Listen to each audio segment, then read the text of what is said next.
जालियनवाला बागेत झालेल्या हत्याकांडानं भारतीय स्वातंत्र्य चळवळीत एक महत्त्वाची भूमिका बजावली होती. या हत्याकांडामुळे स्वातंत्र्याचा संघर्ष अधिक तीव्र झाला. पण या हत्याकांडापूर्वी बऱ्याच घटनाही घडल्या होत्या. 1913चे गदर आंदोलन आणि 1914च्या कोमागाटा मारू या घटनेनं पंजाबमधील लोकांमध्ये क्रांतीची लाट सुरू झाली. 1914मध्ये सुरू झालेल्या पहिल्या महायुद्धात ब्रिटिश सैन्यात 1,95,000 भारतीय सैनिकांचा समावेश होता. यापैकी 1,10,000 सैनिक हे पंजाबचे होते. या सैनिकांनी जग पाहिलं असल्यानं देश ही संकल्पना नक्की काय हे त्यांना चांगलेच माहिती होते. त्यामुळे या सैनिकांनी बंड केलं तर त्यांच्यावर नियंत्रण ठेवणं कठीण होईल अशी भीती ब्रिटिशांना होती. अशावेळी त्यांना रोखण्यासाठी ब्रिटिश सरकारकडे असे कोणतेही कडक कायदे नव्हते. पंजाबमधील बदलते वातावरण बघता ब्रिटिशांना एका कडक कायद्याची आवश्यकता वाटली. त्या दृष्टीनं त्यांचा प्रयत्नही सुरू करत एक नवा कायदा आणला. हा नवा कायदा म्हणजे रौलट कायदा.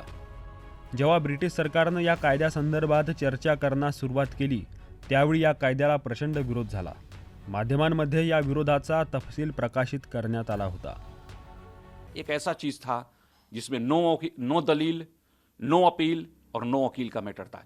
क्लियर है इसमें किसी तरह के इसको कोर्ट में नहीं ले जाया जा सकता. पहले क्या था कि किसी भी व्यक्ति को गिरफ्तार किए उसका एक कारण बता दिए. किसी भी व्यक्ति को गिरफ्तार करके पुलिस रखेगी, उसके बाद उसको कोर्ट ले जाएगी.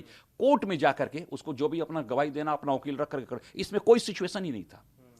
आपने बिना किसी कारण बताए किसी भी व्यक्ति को गिरफ्तार करके किसी जगह पर कितनाओं दिन के लिए रख लिए. और इसमें एक और खास बात थी, उसमें यह थी कि जो व्यक्ति इसको लागू किया, जो व्यक्ति सजा देता था, जो व्यक्ति जज बनता था, मतलब सारे चीज एक ही व्यक्ति के हाथ में देकर के इन्होंने छोड़ दिया कि बस आपको इनको कंट्रोल करना चाहे तो आप जैसे करो. पत्र पत्रिकाओं में अमृत बाजार पत्रिका थी, उसके बाद Independence, Bombay Chronicle, New Herald, The Tribune, Vijay, Inqilab, Siasat, सब ने कुछ न कुछ इसके बारे में निकाला और अंग्रेजों की धज्जी उड़ा दिया इन्होंने. लेकिन अंग्रेज किसी भी रूप में सुनने के लिए तैयार नहीं थे. एक पत्रिका था वक्त, 22 मार्च को एक कार्टून भी निकाला था जिसमें इस रॉलेट को काले नाग की तरह दिखाया था और तब से इसको काला नाग भी कहा जाने लगा. एक दूसरा शब्द भी आता है कि ये सांप था और काला नाग था. या काळ्या कायद्याविरोधात सत्याग्रहाच्या माध्यमातून देशभरासह पंजाबच्या अनेक भागांमध्ये निदर्शनं झाली. तसेच अमृतसरमध्येही नियोजित निदर्शनं चालू होती. इसमें दो व्यक्ति अमृतसर में इसको लीड किए. एक डॉक्टर सत्यपाल मलिक और दूसरा हो गए डॉक्टर किचलू. दोनों के नेतृत्व में प्रदर्शन होते रहे और उस प्रदर्शन में महात्मा गांधी को भी बुलाने की बात थी. महात्मा गांधी भी 2 अप्रैल को पंजाब पहुंचने के लिए चल चुके थे. लेकिन पलवल में, चूंकि पंजाब का क्षेत्र उसमें बहुत बड़ा था, उस पलवल में वहीं पर ट्रेन से मुंबई से वो आए, उनको रोक करके वहीं से उनको वापस कर दिया गया. इसलिए महात्मा गांधी यहां पर पहुंच नहीं पाए. जो भी हो, इन सब के बावजूद 18 मार्च 1919 को रॉलेट बिल 20 मतों के मुकाबले 35 मतों से इसे पारित कर दिया गया.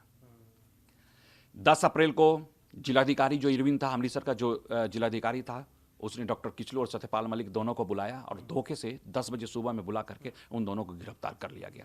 यहां पर गिरफ्तार करके यहां नहीं रखा गया, बल्कि उनको गिरफ्तार करके लेकर के धर्मशाला भेज दिया गया. दोघांच्या अटकेनंतर अमृतसरमध्ये तणाव वाढत गेला. कटरा, हॉल बाजार परिसरात 20,000 पेक्षा जास्त लोकांनी निदर्शनं केली. वाढता तणाव आणि वाढत्या हिंसक घटना बघता पंजाबचे lieutenant governor Michael O Dyer यांनी जालंधर कंटोनमेंट बोर्डाचे लष्कर अधिकारी जनरल आर डायरला फोन केला. तब उसने क्या किया, आर डायर को जालंधर से बुलाया, क्योंकि उसका थोड़ा सा पब्लिक के प्रति एक अजीब व्यू था. उसे ये लगता था कि पब्लिक ऐसा किसी अंग्रेज के विरुद्ध खड़ा होकर के उसके साथ बदतमीजी कर ही नहीं सकती. इसलिए नहीं कर कि ये देश हमारा है, ये हैं कौन, ये तो कुत्ते और कीड़े मकोड़े हैं, ये कर ही नहीं सकते. और इसको लेकर के गुस्सा था. और गुस्सा में आने वाला जो सबसे प्रोमिनेंट होकर बोलने वाला उत्तर क्षेत्र में कोई व्यक्ति था तो ये जनरल डायर था. जालियनवाला बाग हत्याकांडाच्या एका दिवसा अगोदर जनरल डायरने आपल्या संपूर्ण सशस्त्र दलांसह अमृतसरच्या दिशेनं कूच केली आणि तेथे कर्फ्यूची घोषणा केली. जब ये घर गए, अपने क्वार्टर पर गए, तो उन्होंने मैप देखा तो पता चला ये तो 10% एरिया ही कवर किए. 90% लोगों को तो पता ही नहीं है कि आपने मार्शल लॉ लगाया है, कि रॉलेट एक्ट लगाया है, कि आपने कर्फ्यू लगाया, आपने क्या लगाया, किसी को पता ही नहीं. तब 10% पर इन्होंने कहा था और उसी 10% से कुछ नहीं होना था. लोगों को पता नहीं चला, 90% लोगों को पता नहीं चला कि हमारे यहाँ कर्फ्यू भी लगा हुआ है. कर्फ्यूची माहिती नसल्यानं अनेक लोक जालियनवाला बागेत सभेसाठी जमले होते. या व्यतिरिक्त बैसाखीच्या दिवशी बाहेरून आलेली मंडळी श्रद्धांजली देण्यासाठी श्री हरमंदिर साहिबला पोहोचली होती. गोविंदगड पशुमेळाव्यात सहभागी होण्यासाठी आलेले व्यापारीही तेथे उपस्थित होते. मात्र खुशाल सिंग, मोहम्मद पहलवान आणि मीर रियाज उल हसन हेरगिरी करत होते आणि क्षणोक्षणीची रिपीट. मात्र खुशाल सिंग, मोहम्मद पहलवान आणि मीर रियाज उल हसन हेरगिरी करत होते आणि क्षणोक्षणाची माहिती जनरल डायरला देत होते. एक और ग्रुप होता था जो उसमें भीड़ होती थी, वो थी और मोहल्ले की औरतों की, बच्चों का और बूढ़े लोगों का. वो सारा माइक वहाँ चल रहा था, सारी तैयारी हो रही थी, सुबह से तैयारी सारी कुछ चल रही थी. लोगों को बहुत लेना था, लोगों को सिर्फ इतना लेना था कि माइक लग रहे हैं, कुछ ना कुछ बजेगा, हमें देखना है. बाकी मीटिंग की बात अलग थी. लोगों को पता नहीं, 90% लोगों को वहां नहीं पता था कि यहाँ किसी तरह की मीटिंग होने वाली है, क्रांतिकारियों की मीटिंग होने वाली है या आज सत्याग्रहियों की मीटिंग होने वाली है. उसे लोगों को कोई लेना देना नहीं था, न्यूज ही नहीं पता चलता था. वहां पर मीटिंग जब शुरू हो गई 1 बजे के आसपास लोग वहां इकट्ठा होना शुरू हो गए. उसकी सारी खबर जनरल डायर को पहुंचने लगी. 4-4:30 वाजता ठरलेली बैठक प्रचंड गर्दी झाल्यानं दुपारी 3 वाजता सुरू करण्यात आली. 5:15च्या सुमारास जनरल डायर 25 सैनिकांच्या 4 तुकड्यांसह जालियनवाला बागला पोहोचला. गर्दी बघून त्याने लगेच गोळीबार करण्याचे आदेश दिले. जैसे दुर्गादास खड़े हुए और वो हटने के लिए तैयार हुए, तभी गोली चलना शुरू हो गई. और वो गोली चलने का जो टाइम था जनरली जो मिलता है वो है 5:50 में गोली चलना शुरू हो गई. इस सिचुएशन में इन्होंने कहीं कुछ नहीं देखा, कोई हवाई फायर नहीं, सीधे जहां सबसे ज्यादा भीड़ थी वहां गोली चलाना शुरू कर. लेकिन जब लोगों के शरीर से खून बहना शुरू हुआ तब भगदड़ मच गई. उसको भी समझने से 1 से 1.5 मिनट लग गए कि हुआ क्या. एक गोली तो चल नहीं सकता था, ऐसा कोई रिकॉर्ड था नहीं. लोग भी जानते थे कि भैया सरकार है, हमारी सरकार है. और कुल मिलाकर के 3.3 का 1650 गोलियां चला था. एकमात्र उस जलियांवाला बाग में एक कुआं था, 3 पेड़ थे और एक टूटी फूटी समाधि थी. इससे बचना बहुत मुश्किल था. उस कुआं में स्त्रियां और बच्चे जो थे, बूढ़े थे, लगभग कूद गए, उससे भर गया. और बाकी और लोग थे जो गोली ये कर रहे थे. सुल्तान सिंह विंड दरवाजा, जो एक तरफ का दरवाजे को कहा जाता है सुल्तान सिंह विंड दरवाजा, उस तरफ से थोड़ा सा दरवाजा टूटा हुआ था. लोग उसी से गिरना शुरू किया. जैसे गिरते थे गोली वहीं चलती थी. तो उधर तरफ लोग नहीं गिरते थे, लाशें गिरती थी. उस तरफ पूरी तरह जाम हो गया. लाश गिरते गिरते गिरते गिरते पूरी तरह से जाम हो गया. वहीं पर एक व्यक्ति जिसका नाम उधम सिंह सभी लोग जानते हैं. ऐसे बच्चे का, ऐसे बालक को भूला नहीं जा सकता है. उधम सिंह और इनके साथ एक और व्यक्ति, एक और बच्चा था. 2 बच्चे इसी उधर भागना शुरू. ये दोनों भी पेड़ के पीछे छिप करके जैसे तैसे वो अपनी जान इन्होंने बचाया था. ये भी लगभग पूरी तरह से घिर गए थे. गोलीकांड के बाद अमृतसर ही नहीं बल्कि पूरे शहर में मरगटा सन्नाटा छा गया. या गोळीबारानंतर जखमींना पाण्याचा एक थेंबही मिळाला नाही. त्यांना पाणी किंवा वैद्यकीय मदत वेळेवर मिळाली असती तर अनेकांचे प्राण वाचले असते. खालसा कॉलेज के प्रिंसिपल थे G.A. वादन.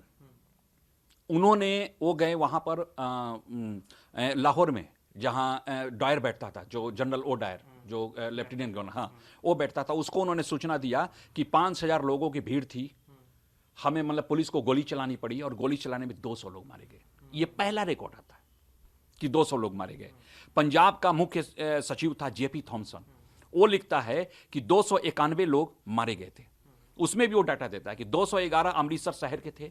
हंटर कमेटी कहती है कि 379 लोग मरे. और बड़े आश्चर्य की बात है, इसको समझने की जरूरत है. उसमें वो कहती है कि 275 लोग गोलियों से मरे हैं. 104 लोग कुएं में जो डेड बॉडी था वो डेड बॉडी है. तो मदन मोहन मालवीय उस जांच कमेटी का अध्यक्ष होते हैं और वो बताते हैं कि 1000 लोग मरे थे. कांग्रेस जांच कमेटी जो देती है वो कहती है 1200 लोग मरे थे और 2600 लोग घायल हुए थे. स्वामी श्रद्धानंद थे, वो श्रद्धानंद भी गए थे वहां पर और उन्होंने कहा कि 1500 लोग मरे. यानी कि कुल मिलाकर के जो डाटा आ रहा है वो 1000 से लेकर के 1500 के बीच में आ रहा है. अंग्रेजों के ही रिकॉर्ड है जो बढ़ते जा रहे हैं, लेकिन 379 कहीं से नहीं बढ़ता. ये सिचुएशन था. तो कुल मिलाकर ये कहा जा सकता है कि कितने लोग मरे थे ये बहुत ज्यादा ये क्लियर नहीं होता, लेकिन इतना तय है की हजारों की संख्या में लोग मरे हैं, जिसको कुछ भी ये करना मुश्किल हो जाता है. भारतीयांच्या आक्रोशानंतर ब्रिटिश सरकारला जनरल डायरला निलंबित करावं लागलं. ते शांतपणे ब्रिटनला परतले. शहीद उधम सिंगने 13 मार्च 1940 रोजी लंडनमध्ये मायकेल ओ डायरवर गोळीबार करून हत्याकांडाचा बदला घेतला. 1961 मध्ये भारत सरकारने दिवंगत आत्म्यांना श्रद्धांजली देण्यासाठी स्मारक उभारले, ज्याचे उद्घाटन माजी राष्ट्रपती डॉक्टर राजेंद्र प्रसाद यांनी केले. Bureau report ETV Bharat. अधिक बातम्यांसाठी लॉग इन करा ETV भारत.